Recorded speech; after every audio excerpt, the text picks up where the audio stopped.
You know, the sentence which we are studying, the subject matter, Tat Tvamasi, that thou art, is called the Mahavakya. It expresses all of Advaita Vedanta in one sentence. Om also means the same thing. You see, all of Advaita Vedanta, it can be compressed and transmitted in one sentence. Shankaracharya said half a verse. Brahma Satyam Jagat Mithya Jiva Brahmeva Napara. Brahman alone is the reality, the world is an appearance, and you, the sentient being, you are none other than Brahman. The same thing can be said in brief in the Mahavakya, even more short.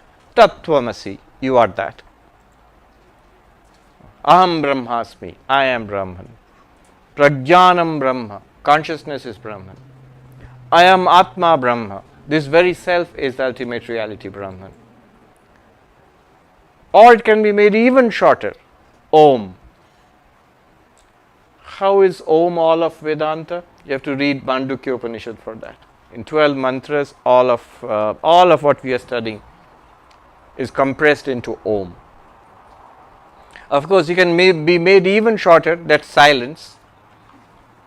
And I am not joking, actually this whole teaching can be transmitted in silence, but that requires that kind of a guru and that kind of a student. If I sit quietly here, don't worry, I won't sit quietly. If I sit quietly here, I am transmitting in silence. For a few minutes you might be interested, then you will get bored and walk away. But it can be done. Dakshinamurti Stotra speaks about the master Shiva transmitting in silence. Sometimes you find spiritual masters doing that. You find in the conversations of Ramana Maharshi, for example. Sometimes he falls silent and sits quietly. And yet he is teaching actually at that time. Perhaps most effectively. Anyway, I am not going to stay silent. We are going to go to the 27th verse. Dehindriya manah prana, Dehindriya manah prana, Aham kritibhyo vilakshanaha, Aham kritibhyo vilakshanaha, Prodhita shesha shadbhava, Prodhita shesha shadbhava, Vikarastvam padabhidhaha, Avikarastvam padabhidhaha, Avikarastvam, without any change. What is meant by the word thou is quite distinct from the body, the senses, the mind, the vital force and the ego, and is absolutely free from the 6 changes to which all non-conscious things are subject. So it just sums up whatever we have done. You. What is meant by you? Me, this person? No. What we did yesterday and this morning is, you are not the body, deha. You are not the sensory system, indriya. You are not the mind, the mana. You are not prana also, life forces. You are not the ego, ahankara. You are different from this. You are consciousness. Especially the distinction between ego and myself. The real self is not the ego. That's why Shankaracharya can sing, Mano buddhahankara chittani naham. I am not mind. Okay, check. I am not chitta, memory. Alright, check. I am not buddhi, intellect. Alright, check. But when he says, ahankara na aham, I am not, literally if you translate it, it becomes I am not I. What it means here is that sense of I, the ego which we have, that's also a function of the mind. I am not that. And it's very easy to see that there is a time when the ego goes away. But have you gone away? For example, in deep sleep, there is no thinking, no sensing, no dreaming, and there is no sense of ego also. If you have a sense of ego, I am sleeping, then you are not sleeping. So it's all gone. Have you gone away? It's worth questioning. More simple and direct example would be when you are deeply concentrated. A surgeon is performing a surgery. You are playing an intense match of tennis or any kind of deep concentration. At that time, there is no sense of I for a short while. If there was, you wouldn't be able to perform so well. But have you gone away? Have you disappeared because the sense of I is not there? You are still there, and the sense of I is not there. So you are not the ego, literally. Ahankritibhyo vilakshana, other than the ego. Projjita shesha shadbhava dosha. So, divide. You, the consciousness, are not subject to sixfold changes. What are the sixfold changes? Asti, coming into existence. So, in the mother's womb, we come into existence. Jayate, we are born. Vardhate, we grow from babyhood to childhood to old age to youth. You can hear me, right? So, and then viparinamate, we mature in the 40s maybe, and then apakshiyate, we begin to deteriorate in the 40s, 50s, 60s, 70s, downward slope, and then nashyati, destroyed. So the body, for example, goes through these 6 changes. But you, the consciousness, do not undergo these 6 changes. So this is a great, great discovery. That's it. One might stop at this point and say, that's it, then why go any further? This seems to be perfectly all right. I am pure consciousness. After all, the goal was attainment of fulfillment and transcendence of suffering. I think this is enough. I am pure consciousness. If I can really realize that and live in that day to day, it's done. And that's what Sankhya philosophy actually tells us. Yoga philosophy, Patanjali Yoga philosophy tells us that. You separate your nature as consciousness from nature. Matter, energy, time, space, body, and even mind, intellect, all of that is Prakriti. And you are separate from it. You do this, and then it's done. This is called Kaivalya, the great aloneness with a capital A. So what's the problem here? Why go any further? Well, first of all,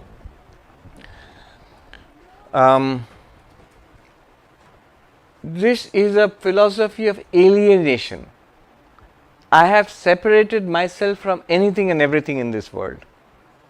I have objectified the entire world and I am separate from all of it. I am the pure subject. It is not a philosophy of oneness. It's a philosophy of separation and alienation. That's one objection.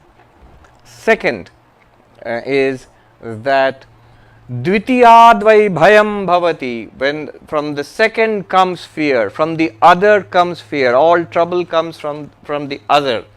I think it was Sarth who said hell is other people. So all trouble comes from the existence of the other. And look, I am pure consciousness. I illumine the universe by all objects. But then apart from me, there are objects in that case. There is the world, and there are living beings and non-living beings. There is the body, there is the mind. All of these are appearing to me, and I am not in charge of any of them. I am sort of helpless there. They are forced upon me, as it were. So from the second is the source of trouble. And here, what we have not really, we have not gone to non-dualism. Non-dualism is no secondism. We have separated the universe from consciousness, body mind from consciousness. So that's not a solution. Second, so there is the other exists. The second exists. It's dualism. Sankhya is dualistic. Yoga, Patanjali Yoga is dualistic. Then the third objection to this philosophy, to this stage, if you stop here, what will be the objection? Remember what we are trying to understand. We are trying to understand the teaching of the Upanishad Tat Tvamasi. We have only understood half of it. So you can't stop here. You have to go forward. And when we go forward, we will discover non-duality. What we had separated initially from us. Everything apart from us, I am separate from everything else. But no, now we will see all that we had separated. All of that is not apart from us. We are one with it. It does not constitute a second reality apart from you, the consciousness. Therefore, non-duality of that consciousness. And we will understand the teaching, Tat Tvamasi. So now we have to go ahead. 28. Tvamarthamevam nishchitya Tvamarthamevam nishchitya Tadartham chintayet punaha Tadartham chintayet punaha Atad vyavritti rupena Atad vyavritti rupena Sakshad vidhi mukhena cha Sakshad vidhi mukhena cha. When the meaning of the word thou is thus ascertained, one should think over what is meant by the word that, by negating what is other than Brahman, and also by according to the direct positive method. All right. In this way, the meaning of the word thou, tvam, you, has been ascertained. Done. Now what remains? That. You are that. What is the meaning of that? He says, tad artham chintayet punaha. Next, now we must apply ourselves. We must inquire into the meaning of the word that. What is that I am supposed to be? And the meaning, inquiry into that can be done in two ways. One is, you can do it by the negative way. There is a term called via negativa, that is by denying. Because we have been told you cannot express it in language. If you cannot express it in language, we are in trouble because we have got only language. How will I express it? So if you cannot express it in language, you cannot say what it is. You can at least say what it is not. What it is not, you can say negative. Not this, neti, neti, not this, not that. It is not the world I am talking about, not the body, not the mind, neti, neti, not this, not the intellect, not the Anandamaya Kosha. So it's nothing, neti, not even that. Whatever you can experience, everything here, it's not Brahman. Oh, so you mean nothing, not even that. Neti, neti. So that's one way of doing it, negative. Then I remember once, I told this story earlier also.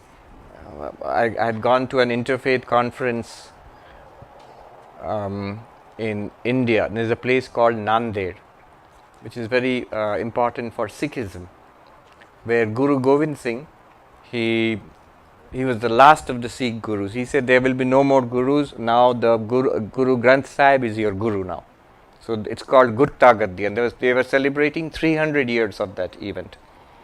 So and they had organized a multi-faith. The Sikhs had organized a multi-faith conference. So I went there to represent Hinduism.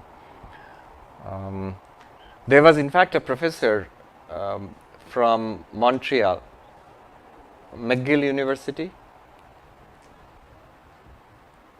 She was a professor of Buddhism, very interesting lady. She was Jewish, a scholar of religion, practitioner of Buddhism, and of kickboxing. Kickboxing, huh? You can't argue with anyway. So there was somebody from Canada there, and a number of Sikhs from Canada too. Now there were some lamas sent by the Dalai Lama to represent Buddhism, Tibetan Buddhism. And I used to have breakfast with them, with the lamas. There was a group of lamas. None of them spoke English, so only one of them spoke a little bit of Hindi and English, so he was translating for me. So when we sat for breakfast, one of the lamas said, I said to that professor of philosophy, the lady from Canada, I said to her, watch this discussion, because you're going to see ancient enemies going at each other. We have debated the existence of self, no self, God, no God for 1,000 years. And so the Tibetan lamas, they asked me the question, please explain your Brahman to us. Now whatever I said, Sat, Chit, Ananda, existence, consciousness, bliss, they went, no, no, no. Emptiness. No. Satyam, Jnanam, Anantam, Brahma. Brahman is pure existence, pure consciousness, infinite existence, consciousness is Brahman. No, no, no. And they have reasons. If I put it forward, they will cut it down. So then I realized it's not working. I have to try the other way around. I said, Neti Neti Atma, Esha Neti Neti Atma. Atman or Brahman is not this, not that. And they went into a huddle, like the football players, before the game, they go into huddle. They talked quickly among each other in Tibetan, and then looked around. They all had bright smiles. And the interpreter said to me, our teacher says, you can be a good Buddhist, come over to our side.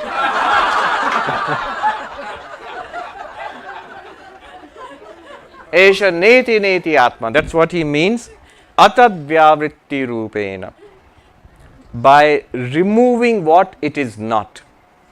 You can point out Brahman by not saying what is Brahman, by saying it's not this, it's not this, it's not this, like that. Neti neti. Now, that is actually the Buddhistic approach. Then, or you can say it sakshat vidhimukhena. You can express it positively also. The Upanishads also do that. They express it positively by saying Sat Chid Ananda, by saying Satyam, Satchidananda, existence, consciousness, bliss is Brahman, by saying Satyam Jnanam Anantam Brahma, existence, consciousness, infinity. Infinite existence, consciousness is Brahman. Anandam Brahma iti vyajanat, know Brahman to be bliss itself. So these are all positive expressions, and inquire into Brahman in both of these ways. First, the negative way, and then the positive way. So what are we doing? We are inquiring into the meaning of the word tat, that. Nirasta shesha samsara, nirasta shesha samsara, doshosthuladi lakshanaha, doshosthuladi lakshanaha, adrishyattvadi gunakaha, adrishyattvadi gunakaha, parakritatamo malaha, parakritatamo malaha, nirastatishayanandaha, nirastatishayanandaha, satya pragyana vigraha, satya pragyana vigraha, satta swalakshana purna, satta swalakshana purna, paramatmeti giyate, paramatmeti giyate. The all-pervading being, absolutely free from all the impurities of transmigratory existence, defined in the Upanishads as not gross, etc., having the qualities of not being seen and so on, ever free from the taint of darkness, having no greater bliss than itself, the embodiment of existence knowledge, and having existence for its peculiar definition, is well known in the Vedantas to be the universal self. Paramatma, Brahman, the ultimate reality, Tat, that. What is it? Nirasta shesha samsara dosha. Beyond all the suffering, the miseries, the imperfections of samsara. Negative, not this. What we see in samsara, not this. Asthuladi lakshana, not gross, not subtle, not causal, not bright, not dark, not long, not short. It's in Brihadaranyaka Upanishad. Negative, not this, not this. Adrishyatwadi gunaka. The characteristics are indicated by not subject to sense organs, not subject to the motor organs. I just chanted that portion. It's from the Mandukya Upanishad. This morning I chanted that portion. Adrishyam agrahyam alakshanam achintyam abhyapadeshyam.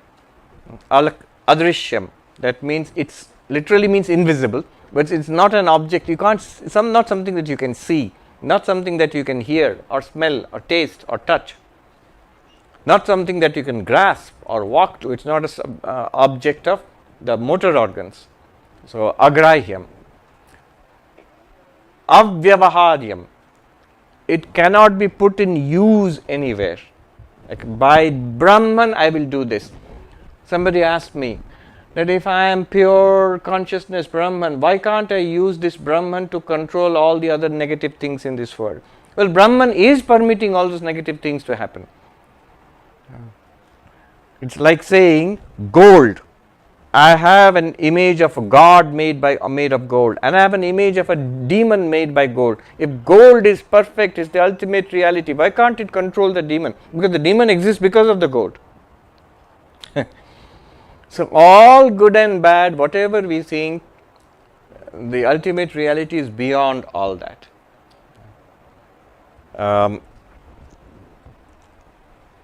Adrishyatwadi guna. It cannot be put to use to do something in this world. So that's why Brahman is called useless. The ultimate reality is useless. No, really, when do you use something? Whenever there is imperfection, when you need to get something done. Why would you need to get something done? Because at the end of it, we will be better off than we were earlier. Which means we are in a state of imperfection, incompleteness, apurnatvam. Brahman is perfect. There is nothing to be done there. So no question of any use, putting Brahman to use. At the same time, all use, all vyavahara in this samsara, it depends on Brahman. Without existence, nothing would be there. The whole world would disappear into non-existence. Parakrita tamo malaha, forever beyond darkness. Swami Vivekananda loved this. What is the nature of the highest reality? He would chant, Shrinvantu Vishve Amritasya Putraha Aye Dhamani Divyani Tastu Vedaham Purusham Mahantam Aditya Varnam Tamasah Parastat Tameva Viditva Ati Mrityumeti Nanyah Pantha Vidyate Ayanaya. What does it mean? Glorious. From the Vedas, it says, listen, ye children of immortal bliss, even those that dwell on high in the heavens. I am going to tell you something that none of you know. What is that? I have realized that infinite being. What is that infinite being? Of the nature of limitless radiance. Aditya Varnam. Forever beyond darkness. Here, Parakrita Tamo Malaha, Tamasah Parastat. That means forever beyond darkness. Beyond darkness, on the other shore of darkness. Beyond darkness means beyond the darkness of death, beyond the darkness of limitation, of injury and sorrow and suffering, of ignorance, beyond of sin. Beyond all that, there is this limitless perfection. I have known that. So what happens? When you know that, tameva viditva, one goes beyond death, beyond suffering. Isn't there any other way? Aren't there many worldly ways of going beyond death and suffering? No, there is no other way. Every worldly solution that you try will be limited. You cannot surpass change and suffering and death in this world. Then Nirastatishayananda. All this is negative. Can we say something positive about it? It is that bliss which cannot be exceeded. Here also negative language is being said, that nothing that is beyond this. No bliss that is beyond this.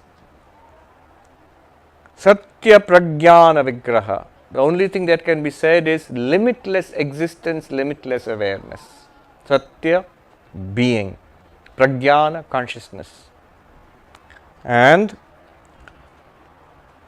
the only thing that we can say about it is it is. It's not non-existent. It is. I knew this Swami from whom I learnt Vedanta. So he had seen Gyan Maharaj, who was a disciple of Swami Vivekananda, who lived in Belur Math, long before our time. And this Gyan Maharaj, he was blind in his old age. But he was apparently a wonderful character, because those who have seen him, they all mention him. He is a disciple of Vivekananda. And this Swami who told me about Gyan Maharaj, says often Gyan Maharaj would say to, you'd have to identify yourself when you go near him, I am so and so. Gyan Maharaj would say, জানেন তো একটা কিছু আছে এইটুকু বুঝেছি আমি. There is a reality which transcends our worldly experience. That's the minimum thing we can say. Whether it's God or Buddha nature, whether it's the void or luminosity or pure consciousness or the personal God or Krishna or Allah or whatever it is, that all comes later.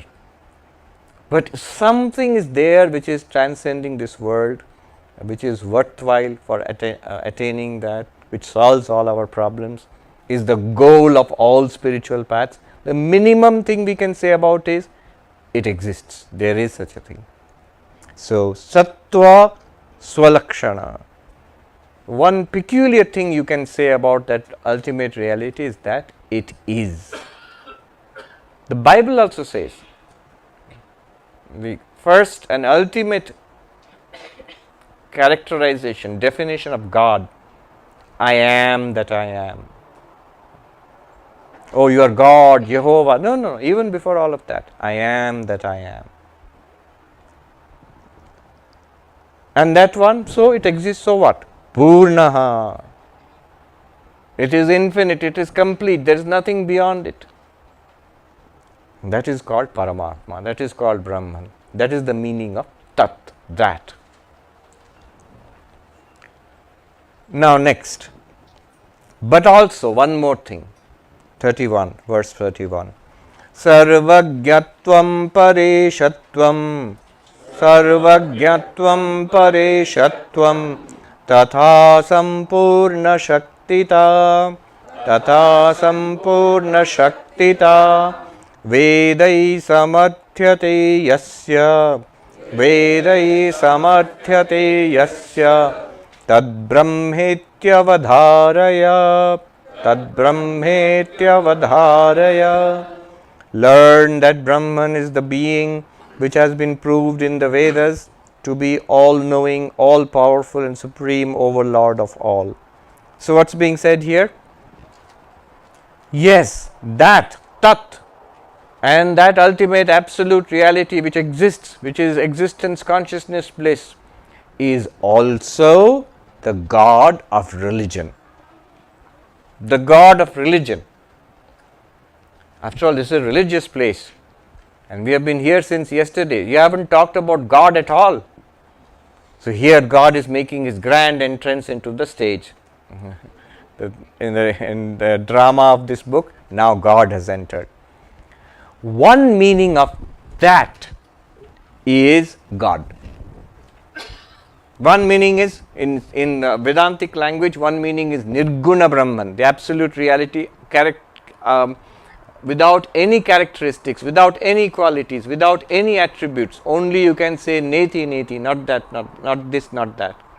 This Nirguna Brahman, Brahman without any attributes, absolute reality. One step further into Maya. It's the same Nirguna Brahman, the same Tat is also the God of religion. How is that different from the Nirguna Brahman? Well, now it has many positive qualities.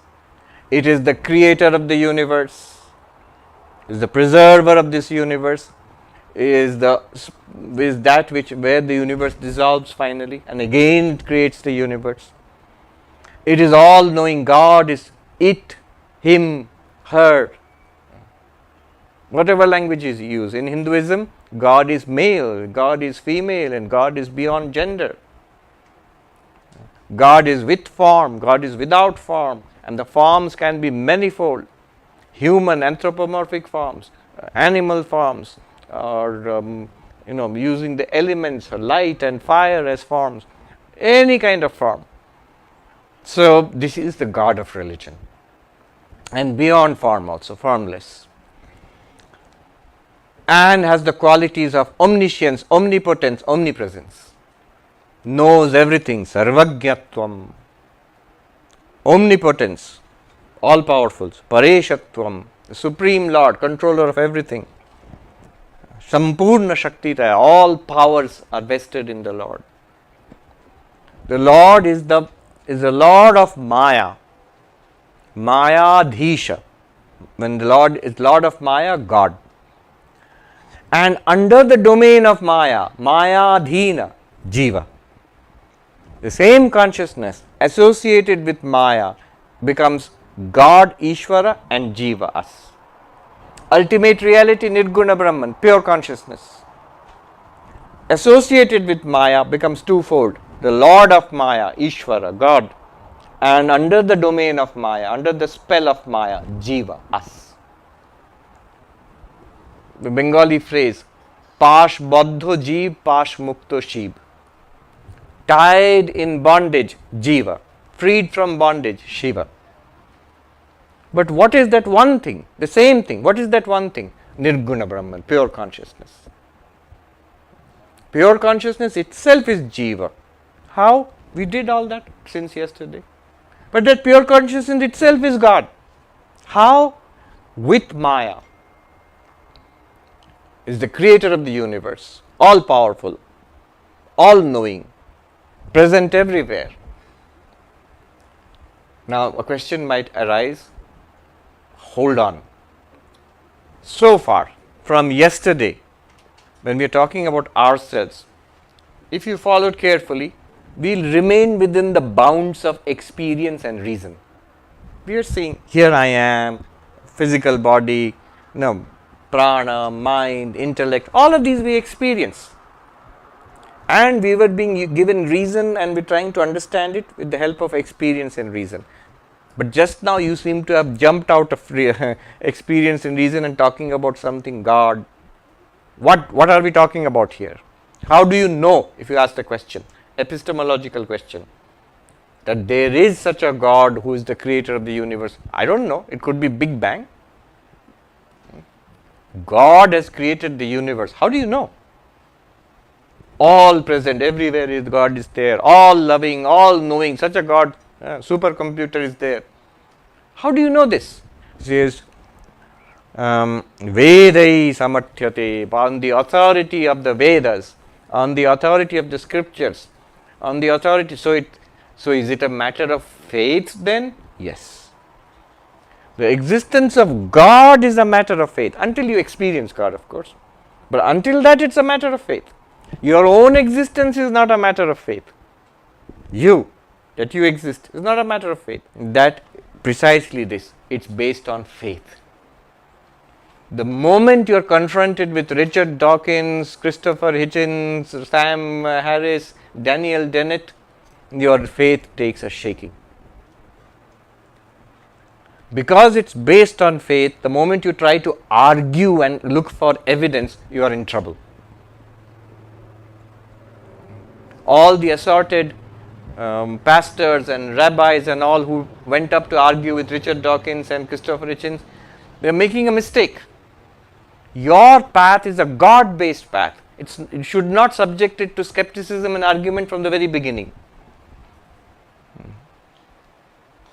Whereas the advantage of the you-based, Tvam-based path is that nobody ever seriously doubts the existence of oneself. Even Descartes, with all his intellectual faculties, powers, started to doubt everything, he couldn't doubt his own existence.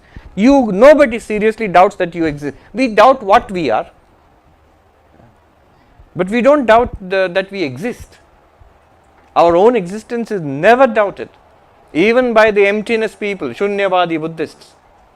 What the nature of our existence is, that's open to question, but we are not, we exist. So that's the advantage of the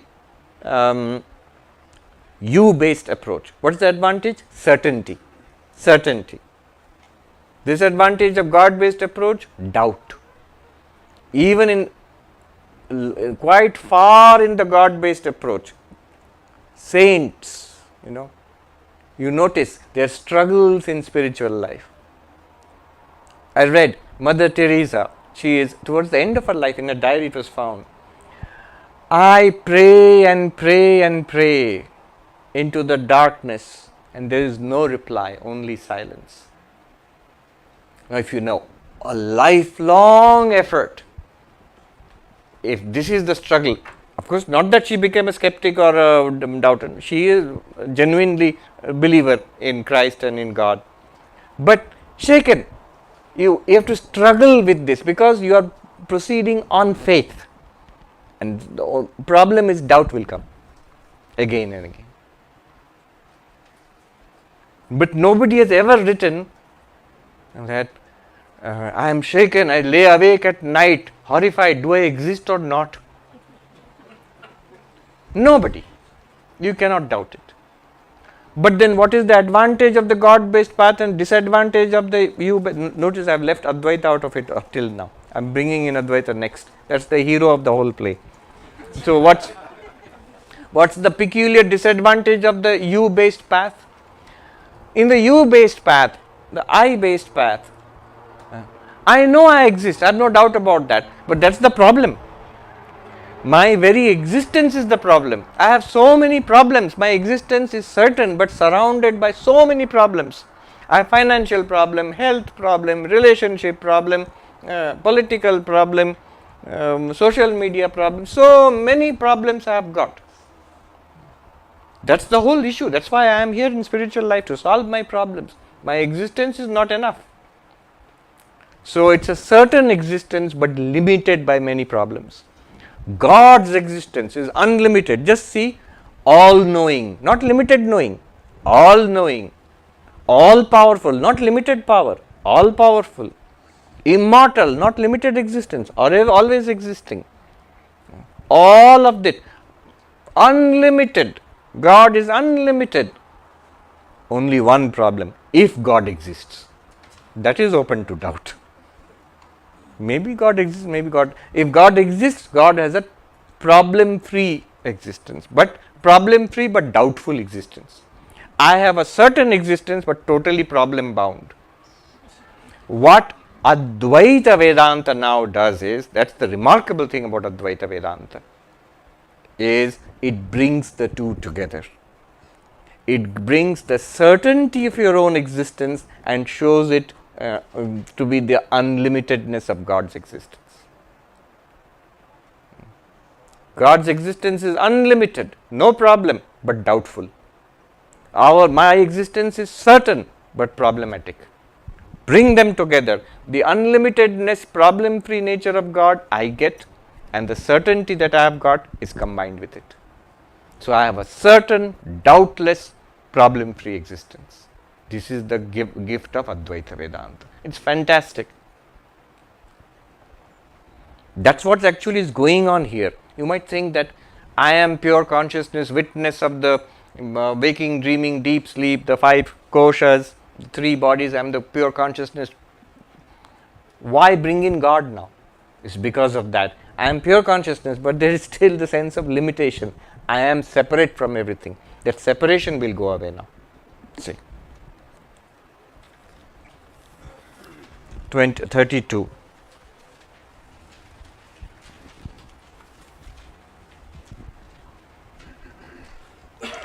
Yadgyanat sarva vijnanam, Yadgyanat sarva vijnanam, Shrutishu pratipaditam, Mridadyene Mridadyeneka Drishtante Mridadyaneka Drishtante Tad Brahmetyavadharaya Tad Brahmetyavadharaya. Ascertain that Brahman is what has been established in the Shrutis by means of several examples of earth, etc., as one which, when known, makes a man a knower of everything. Okay. Again, the Upanishads speak of Brahman, knowing which everything is known. Can you know one thing by which knowing which everything is known? In the Chandogya Upanishad, in the Mundaka Upanishad, the student Shaunaka goes to the teacher Angiras and asks him, "Sir, can you teach me that by knowing which I know everything?" Shaunako havai mahashalo Angirasam vidivadupasannapa papracha kasminnu bhagavo vigyate sarvamidam vigyatam bhavati iti. Shaunaka, a very accomplished man of the world, goes to the teacher Angiras and bows down to him, following the procedure, bows down to the teacher, makes an offering. By the way, that was the accepted procedure. They would take firewood and offer, because they lived in ashrams and they performed these Vedic fire rituals, so I think they had a perpetual need of firewood. And that has come down to this day. You don't offer firewood, but you offer a gift, money or something, which you will do today afterwards. So, Vidivadupasana, approaching in the proper manner. I had mentioned this once. I was giving talks in Hollywood. So the next morning I woke up, came out of my room, and I saw a cute little bundle of firewood outside my door, tied with a ribbon. Somebody had placed it there. So we are offering this to you. The Shaunaka goes and makes the proper offerings to the teacher and asks his question. "Sir, O noble sir, teach me that by knowing which everything is known. Tasminnu bhagavo vigyate sarvamidam vigyatam bhavati." Everything means everything here in this universe, everything becomes known. And then the teacher replies to him, "Tasmai sahovacha dve vidye veditavye." Teacher said, instead of directly telling him, "We know, we will go there, I know the answer, Brahman, Brahman, Brahman, you know Brahman and you know everything else." But teacher, instead of saying that, says, first of all, understand knowledge is of two kinds. There are two kinds of things to be known. Dve vidye veditavye. Iti hasmayad brahma vido vadanti parachaiva paracha. Hence have the knowers of Brahman taught us that there are two things to be known, two kinds of knowledge. Knowledge of the transcendent, the ultimate reality, and the knowledge of the empirical relative reality. Two kinds of knowledge, para and apara, transcendent and relative, ultimate and empirical. What are they? Immediately we are eager to know. So what is that ultimate knowledge? What is this relative knowledge? Tatra para rigveda yajurveda samaveda atharvaveda shiksha kalpa vyakaranam niruktam chando jyotishamiti athaparayaya tadaksharam adhigamyate. He says the relative knowledge is the Rig Veda, the Yajur Veda, the Sama Veda, the Atharva Veda, and all the associated knowledge systems, the 6 knowledge systems which are associated with it, which is the science of pronouncing the Vedas, the Vedic grammar, the knowledge of forecasting, what we call astrology today, that was the Vedic science, phonetics, poetry. Basically, the 101 course of everything in the university, the entire syllabus, this is all relative knowledge. But then that's all of knowledge. You have included the Vedas also in that. That means all the Upanishads, everything is included in that. Then what remains?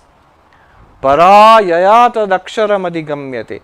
That knowledge by which the ultimate Akshara means the imperishable is realized.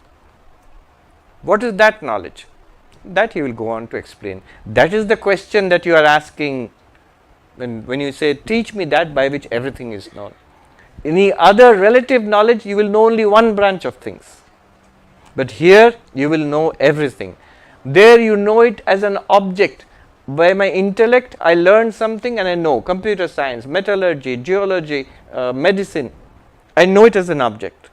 I know some of it and I don't know the rest of it. But here, you don't know it as an object. You by this knowledge, you realize you are Brahman and everything is none other than you. Non-dual. What is that knowledge? It's exactly what we are trying to get here. The words Tattvamasi are from the Vedas, which is part of the relative knowledge. But the realization which will come to us, that is the higher knowledge, Paravidya, which will set us free. Know the truth and the truth shall set you free. So that's the higher knowledge.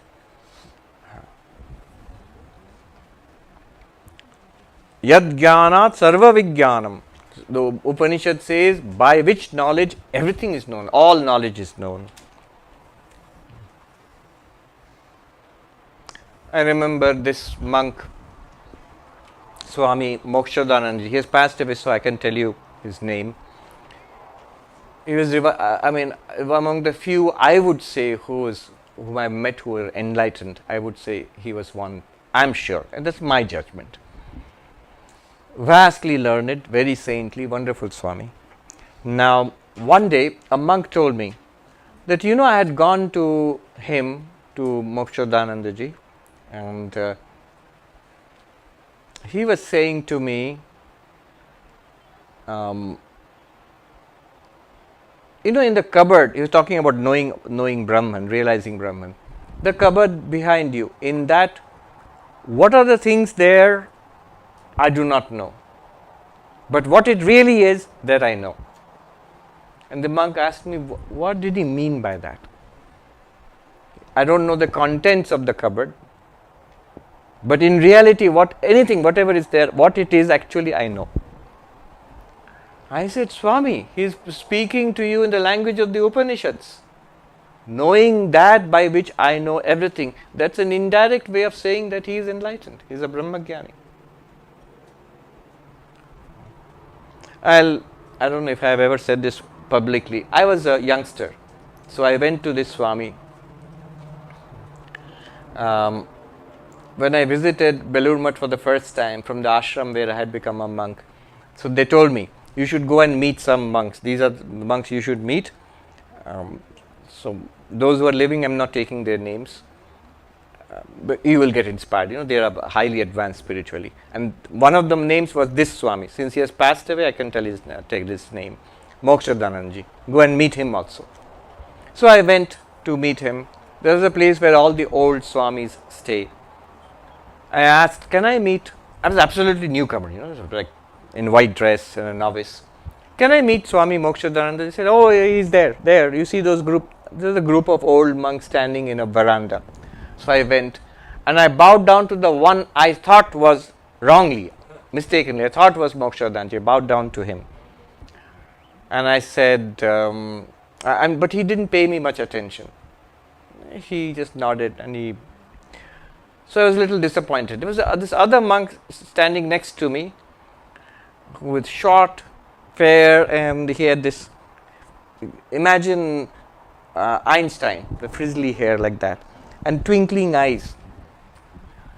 He looked at me and he started talking with me. I bowed down to him, but I wasn't paying much attention. I was just disappointed that Swami Mokshadananda had not paid attention to me. His name was Ram Maharaj. Swami Mokshadanandaji's name was, everybody called him Ram Maharaj. If you ask any monk in the order, they will know who he is. But outside the order, people don't know him. It was sort of this hidden gem.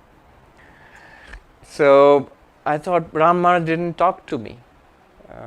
And this monk was talking to me. I said, I am a brahmachari. I have come from the Deoghar ashram. I am a newcomer. And I just joined the order. Oh, I see, Deoghar. Those Swamis are there. Please convey my respects to them when you go back to your ashram. So I had to pay attention to him now. I said, whom shall I say this comes from? I shall pass on your message, but like, what's your name? And he said, say it's Ram Maharaj. So, oh, you are Ram Maharaj. Same twinkling eyes, a little smile, mischievous little smile. He had said, no. I was taken aback again. He said, my name is Ram Maharaj. I am not Ram Maharaj. And then I was so fascinated by him. He took me to his room. He was ill by the time I met him. He was retired from active life. He used to take oxygen. He needed oxygen 8 to 12 hours in a day. I never saw him without a smile. I never heard him complain. I never saw him without the twinkle in his eye till the end of his days. So that was something amazing. Here is a little thing which I have not shared with anybody, but this is pertinent here. Knowing which everything is known. So one day I was talking to him. After that I started going to him regularly whenever I had a question of Vedanta. And later, without any question also, I realized you don't have to have a question. You just have to go and bask in that sunlit presence. So that I still remember so vividly that little room. He's sitting there, the same twinkle in the eyes. I'm asking him profound questions of Vedanta. I was a newcomer, full of theories and everything. And then he said, I said to him, I always have this feeling that there's this slightest of veils. If I can pierce through that veil, and the reality is right here. That's what these texts are telling us. It's right here. But there's this veil which I can't break through. And then he said, why a veil? This is it. Here, this is it. He was pointing to the window. I looked out of the window, there was this tree, just like this. I said, what? This tree? This is Brahman. This is the ultimate reality. This tree, here. He said, not quite. And then he said, Thak pore habe. Let it be. It will happen in its own time. More I studied Vedanta, I begin to realize what he meant. He was trying to point out a reality which was evident to him, which I couldn't see. The difference is not with these eyes. With these eyes you can't see. It's ignorance and knowledge. It's realizing and not realizing. He saw. I couldn't. There was something there where you could have goosebumps, the hair rising when he's pointing it out. Here it is. Unfortunately, I was not ready for that. Knowing which every experience, whatever we are experiencing, it tells you about Brahman. Keno Upanishad says, Pratibodha viditam matam amritatvam hivindate. In every experience, when you realize Brahman, you attain immortality. Which experience? In the experience of seeing, hearing, smelling, tasting. Seeing what? Here, this tree, here.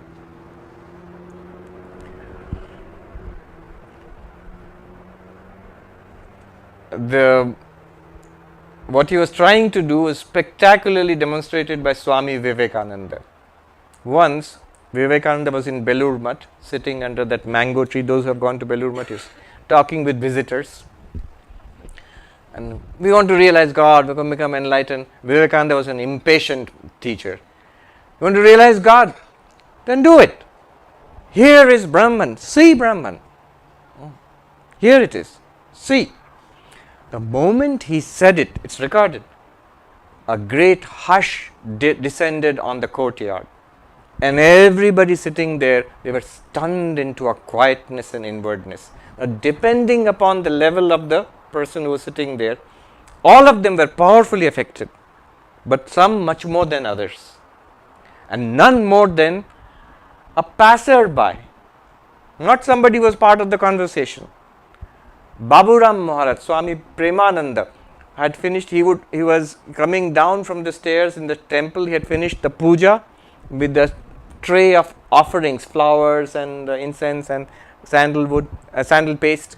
He would go to do the worship in the Ganga after the puja in the temple, the old temple upstairs. So he was coming down with the puja tray. He just heard that much of the conversation. Here is Brahman. See, here, now. And we say, Baburam Maharaj with the tray in his hand is walking, one foot in front of the other. He stopped. Just became like a picture. Frozen completely. Immediately into samadhi. Lost complete experience of the outer world, plunged into samadhi. And just this much. But this is a transmission of power from Vivekananda. And Baburam Maharaj is most ready. He is already enlightened. After some time, Vivekananda quietly said, Baburam Dai Bajjao, please go now. He started walking. That step he had put in front, it completed it, and then he walked out away. So, knowing which everything here becomes known. That is the knowledge. And this is the Upanishads say that. And by many examples, knowing, how can you, by knowing one, you can know everything? Examples. By knowing clay, you know all the pots made of clay. What do you know? You know that it is clay. You don't know what kind of pot it will be. That will depend upon the potter. You can have, Maya can make extraordinary forms, names and forms. But you know all the time it is Brahman and Brahman alone. If the potter makes pots out of clay, you know that whatever the pot is, whatever the shape and size and name and design, it is but clay. Like Ram Maharaj said to that monk, I don't know what's in the cupboard, what are the things in the cupboard, the contents, but I know what it really is. Yeah. Then next.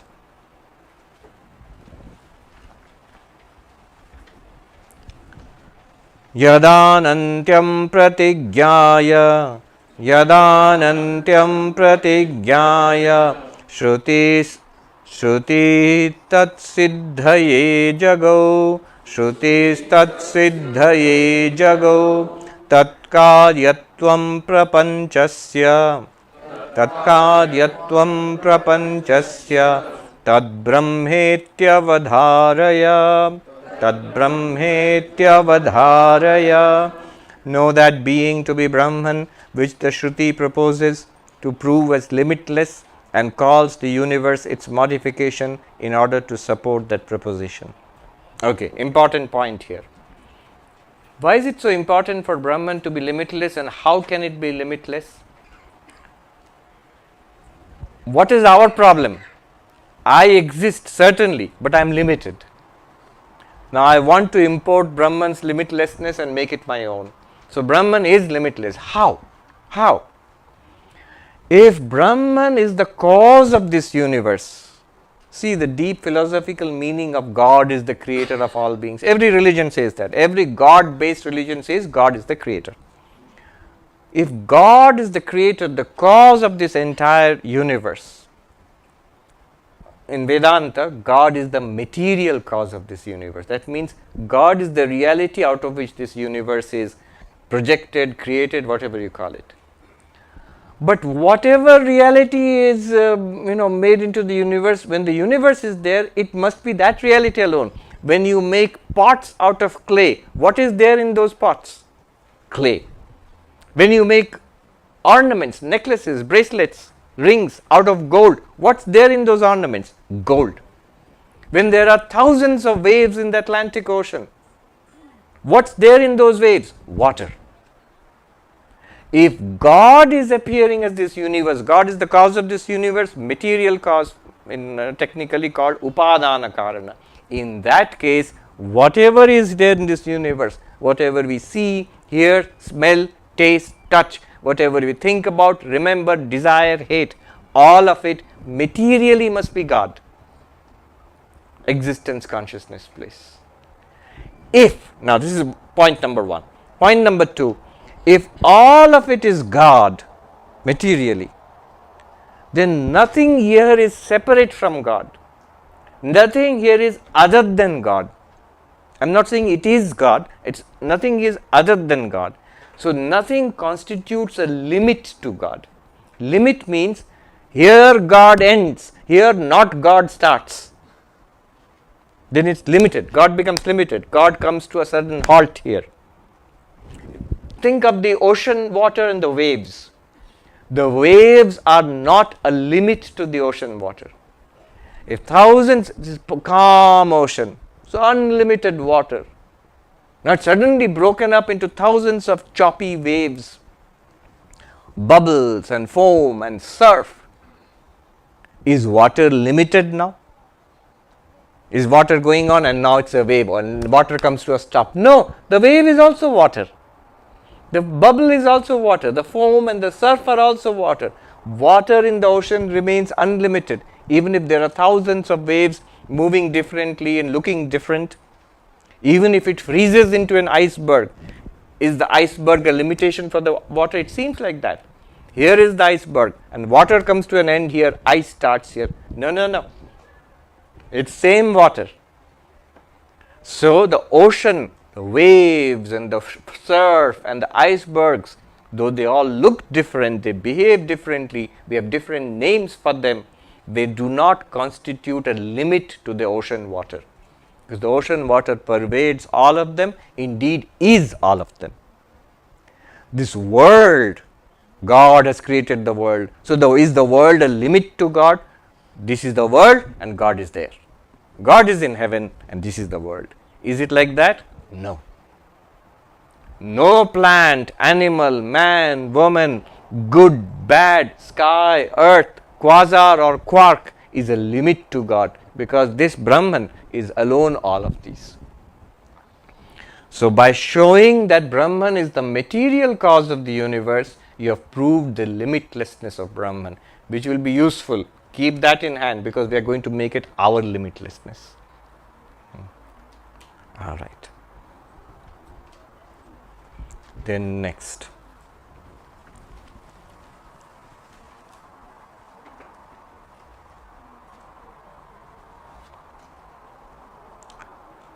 So there is an appearance of difference in this world, there is an appearance of limit in this world, but it is not a real difference, not a real limit from the perspective of Brahman, because it is all Brahman.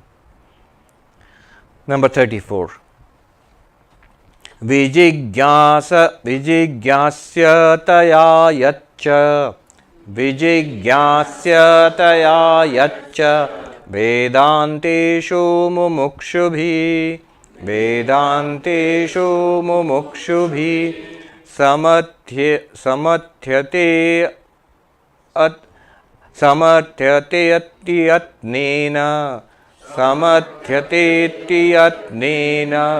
tadbrahmetyavadharaya. Come to the conclusion that Brahman is the one which has been very carefully established in the Upanishads as the object of search on the part of those who are desirous of liberation. So this Brahman, which is the underlying cause of the universe, pervading everywhere as the underlying material cause, Upanishads keep telling us, inquire, find that out. Tat vijigyasasva, inquire after that. Try to find that one reality, that knowing which everything is known. It turns out to be you yourself, the real you, of course, later on.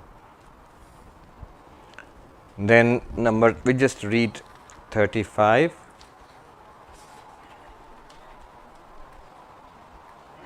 And 36. Jivatmana praveshascha niyantritvam cha tan prati shruyate yasya vedeshu tadbrahmetyavadharaya. Make sure that being to be Brahman, which is heard of in the Vedas as having entered the creation as individual souls, and which is known from the same sources to be their controller. What it means here is, Brahman is not only the material cause of this universe, but is also the intelligent cause, the controller of this universe. And in Sanskrit, nimitta karana and upadana karana. Upadana karana, material cause. The reality of this universe is Brahman. but also the intelligence behind it which controls everything here, that's also Brahman. Saguna Brahman, God. Again I am rushing through, but notice one thing, all of this, if you ask how do you know all this, it's all from the Upanishads. As I said, all God talk is faith talk, faith based. Then number 36. Karmanam phaladhatritvam, karmanam phaladhatritvam, yasyaiva shruyate shrutau, yasyaiva shruyate shrutau, jivanam hetukartritvam, jivanam hetukartritvam, tad brahmetyavadharaya, tad brahmetyavadharaya. Ascertain that Brahman is the being which is known in the Upanishads as the giver of the reward of people's actions and causing individual souls to do whatever they do. So, one more thing has to be added here, karma, which is very important in Hinduism, Buddhism, Jainism, Sikhism. Karma, whole of karma is controlled by God. So, cause and effect controlled by God. So, I do something good. How do I get my reward? Because I have done this and the reward seems to come far away. How do I know? Where is the connection? So God is the connector. He gives you the results. This is one of the functions that God has in theistic systems. It's called Karmadhyaksha, the Lord of Karma, who dispenses the good and bad results of good and bad karma. It's important. If the law of karma is not freestanding impersonal rule, there is a consciousness or an intelligence behind it, which is good for us, because if God is more powerful than karma, once in a while maybe He'll let us off. If you really pray to Him, I'll be good next time, just let me off the hook this time. Anyway, the point here is causality is is Maya, and Maya is the power of God. So karma is part of causality, so God is the Lord of karma. Not only that, not only God gives us the results of our karma, actually, ultimately, it is God who is behind us doing even good and bad things. Oh, so God is responsible, we are not responsible. No, we didn't say that. God makes it possible for us to do, having given us free will. But the results of what we do, we have to get. But then God made me do it. In what sense? He gave you all the powers and opportunities of doing, all the knowledge of good and bad, all the capacities, all the tendencies, and then you do something. Sri Ramakrishna put it this way. So, in the next 2 sessions, we will put it all together and see how you and God are one reality. In what sense? In what sense you are not one reality? And how this knowledge of identity, Jiva Brahma Aikyam, identity of Jiva and Brahman, will set us free from samsara. So the whole thing comes together in the afternoon sessions. Om Shanti Shanti Shanti Harihi Om Tat Sat. Sri Ramakrishna Parnamastu.